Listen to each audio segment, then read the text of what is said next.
প্রতিদিন গড়ে 1 লক্ষেরও বেশি মানুষ এই পৃথিবী থেকে চিরদিনের জন্য বিদায় নেয়। তাদের অনেকেই ভেবেছিল সময় তো আছেই, পড়ে নামাজ পড়ে বদলাব।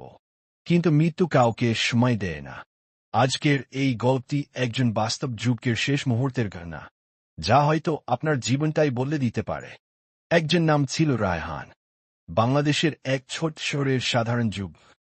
নামাজে একটু অলস ছিল, কোরআন তেমন একটা পড়ত না। মা অনেক বুঝাতেন, বাবা বলতেন, বাবা নামাজ পড়, একদিন এই জীবন থেমে যাবে। কিন্তু রায়হান বলত, আব্বা সময় পাই না, পরে সব ঠিক করব। এক রাতে হঠাৎ বন্ধুদের সাথে মোটরসাইকেলে বেড়াতে গিয়েছিল। বেপরোয়া গতি, চোখের পলকে ঘটে গেল ভয়ঙ্কর এক অ্যাক্সিডেন্ট। চারদিকে অন্ধকার, রায়হান পড়ে আছে রাস্তার পাশে।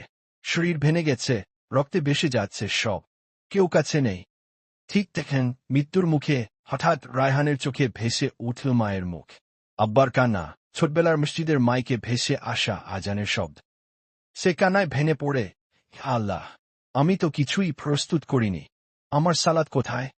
আমি কি নিয়ে আপনার কাছে যাব? হঠাৎ তার মনে পড়ে, হে আমার রব, আমাকে ফিরিয়ে দাও, আমি ভালো কাজ করব। সূরা আল মুমিনুন আয়াত 9:100। কিন্তু সময় শেষ, ফেরার সুযোগ আর নেই। রায়হানকে হাসপাতালে নেওয়া হলেও বাঁচানো যায়নি। মৃত্যু এসে গিয়েছিল নির্ধারিত সময়ে। প্রিয় ভাই ও বোনেরা, এখনো সময় আছে।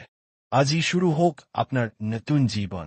প্রতি নামাজ সময়মতো পড়ুন, কোরআনের সাথে সম্পর্ক করুন, গুনাহ থেকে ফিরে আসুন, আল্লাহর দরবারে ফিরে আসুন। দয়া করে ভিডিওটি অন্যদের সঙ্গে শেয়ার করুন।